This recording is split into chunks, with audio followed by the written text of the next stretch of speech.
ಉಂಟು ತಾನೆ. ಅಯ್ಯೋ ನಮಗದೇ ಇರುವುದೇ ಅದು. ಹೌದು, ಪವಕ ಉಂಟೆ.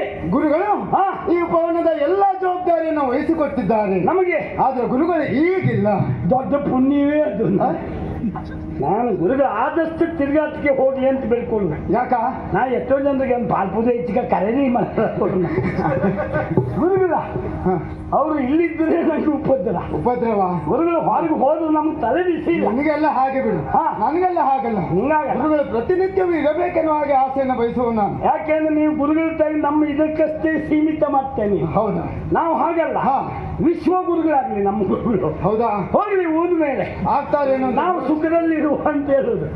ಇಲ್ಲಿ ಹೋದ ಬೈತರು ನಮ್ಗೆ. ಹಾಗೆ ಗುರುಗಳು ವಾಲ್ಮೀಕಿ ಹೇಳಿಲ್ಲ. ಒಂದು ವೇಳೆ ಅಪಮಾನವನ್ನು ಹಾಳು ಮಾಡಿದ್ದೆ ಹೌದಂತ ಆದ್ರೆ ಗುರುಗಳು ಬೈಯುವುದಿಲ್ವೇನಾ?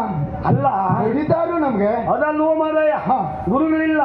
ಇದು ಹೊಣೆಗಾರಿಕೆ ನಮಗುಂಟು.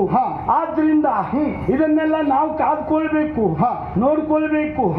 ಬಾ, ಏನು ನಾವು ಯಾವುದು ಮಾಡಬಹುದು. ಯಾವ್ದಾ? ಹೂಬಳ್ಳಿ ಗಿಡಗಳೆಲ್ಲ ನೆಡಬಹುದು. ಯಾವುದೇ ಕೃಷಿ ಮಾಡಬಹುದು, ತೋಟ ಮಾಡಬಹುದು. ಹೌದಪ್ಪ, ಯಾವುದು ಮಾಡಬಹುದು. ತೋಟ ಮಾಡ್ಕೊಂಡು ನಾವು ಆ ಬದಿಗೆ ಹೋಗಿ ಕೆಲಸದ ಮೇಲೆ ಬಿಟ್ಕೊಂಡು ಅಯ್ಯೋ ಹಳದಿ ಚಿಕ್ಕಿ ಹಾಗೆ ಹೌದು ಅದ್ರಲ್ಲಿ ಬರಲಿಲ್ಲ, ಇದ್ರಲ್ಲಿ ಹೋಗ್ಲಿಲ್ಲ, ಪೂರ್ತಿ ರಾಗ್ ಬರುವುದು ಕೊಟ್ಟು ಬಿಡುವ ಅಂತ ಲೆಕ್ಕ ಹಾಕೋದಿದ್ರು ಕೆಲವರು. ಹೌದಾ? ಕೊನೆ ಬೆಲೆ ಇಲ್ಲಿ ಹೀಗೆ ಕೊಟ್ಟು ಬಿಡುವ ಅಂತ. ಕೊಡ್ಬೇಕಾ? ನೀ ಹೆಜ್ಜ ತಕಲ್ವ ಹೆಜ್ಜಲ್ಲ, ರಾಗ್ ಬರೋದು ಹೆಚ್ಚಾದ್ರೆ ಅವನು ಆಲೋಚನೆ ಮಾಡ್ತಾವ. ಎಲ್ಲವೂ ಗೊತ್ತುಂಟು.